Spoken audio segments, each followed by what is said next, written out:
All right, it's Monday morning. It only means one thing. It's time for the early drive. Oh, Lord, this weekend was an interesting weekend. Lord, sometimes I don't know what NBA players are thinking or what provokes them to poke the bear, I guess we could say. If y'all missed it, this happened on Friday night. Driving is Brown. Doubled and trapped. Grant Williams three. Good for him. And now he's having words in the ear of Jimmy Butler.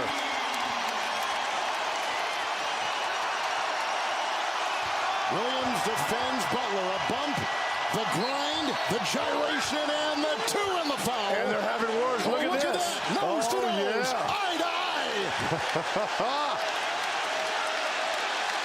And he's cut. Or no. After that three by Grant Williams, he was having words with Jimmy Butler on the way down. Here's the dish by Brown, and here's the shot made by Williams. And look at the words already. Williams and Jimmy Butler are smiling about it. And then here's the contact at the ensuing play. And let's go head-to-head, guys. Thank you. I agree. Thank you. This is the way it should be. Thank you. Let's compete. You are one step away from the ultimate goal of being in the NBA Finals. 2000.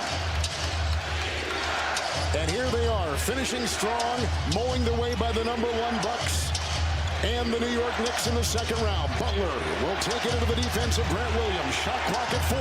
Here he accelerates and finds 2. And gave him the too small sign to Grant Williams. Be careful when you poke the bear now. Jimmy Butler's going to have his hands on the ball all the time. Russ put his head down against Grant Williams and got all the way to the cup. And then here's the answer by Williams. Not known for this.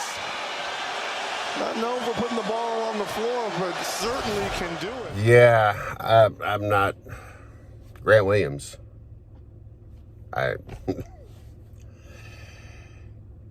You poked the bear. You decided to talk smack to probably the player with the most heart in the entire playoffs. A player that has been labeled as Playoff Jimmy, has his own nickname to do with the playoffs, and you decide it's a good idea. It's almost the whole Brooks thing over again. But you decide you're going to talk smack to a man that is playing with a chip on his shoulder, that nobody, people label him as the 8th seed, but let's be honest, they weren't even technically the 8th seed. They were the play-in team that lost their first play-in game and then won and then have continued. So I don't even know what seed we really could label them. It's not even really the 8th seed.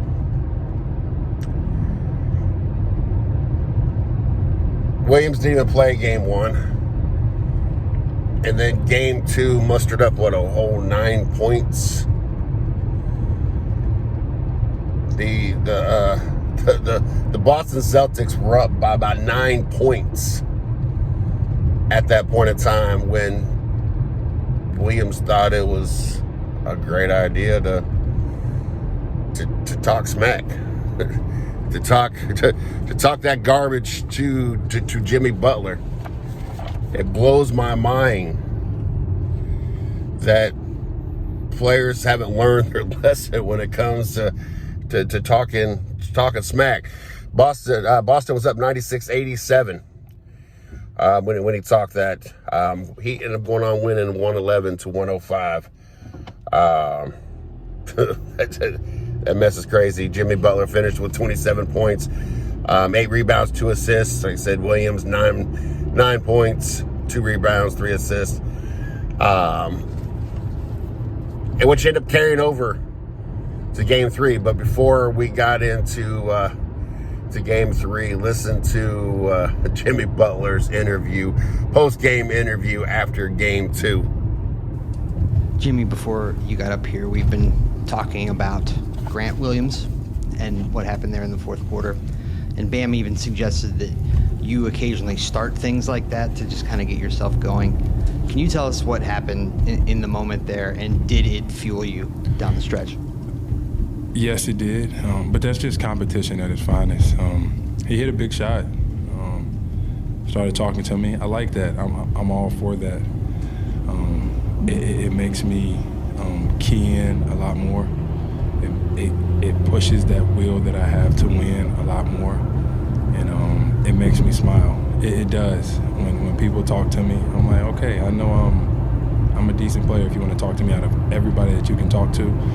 But I don't know. It's just competition. I do respect him though. He's a big part of what they try to do. He switches. He can shoot the ball. I just don't know if Then we roll into Game 3, and the whole team at this point now played with a certain chip on their shoulder, and now at this point it looked like last night that the whole Miami Heat team took it all personal as the Heat came out and they dominated the entire game, giving Boston their worst playoff loss ever, with a 128, 102 beatdown. It was never close. There were different points of the game. They were up by over 30 points. Butler scoring 16 points in 31 minutes. Williams did get 12 points in 29 minutes. But it was critical for Miami because Jimmy didn't even play 3 whole quarters. He pretty much sat down the whole fourth quarter and got his rest throughout the game. And if this series happens for some reason, with Miami being up 3-0, turns around and drags out to be 5 games, 6 games, 7 games, whatever, Jimmy is rested. I don't think either one of these teams out of the East have anything for the teams out the West. I think that this is, and I said this on the 110 Nation Sports Show, I think this year it belongs to the West. If it be Denver, LA, at this point I would be shocked if, I think the world would be shocked if LA finds their way into the NBA Finals, as no team has ever came back from a 3-0 deficit. It's like 0-149 is the record on that. Now you're looking at Boston down 3-0, and you're looking at LA down 3-0. So if I'm a betting, well, I am a betting man, but if I was a betting man, bet on this, I would bet a Denver-Miami series with Denver taking it all. There's nothing really Miami can do. I don't see Jimmy Butler and 7 undrafted players beating Denver, or just for argument's sake, LA, if they somehow pulled the miracle. And LeBron's proven he can do the undoable there. But yeah, I'm not sure what possessed. It made for great content this weekend. It made for a lot of interesting talk, memes, everything else.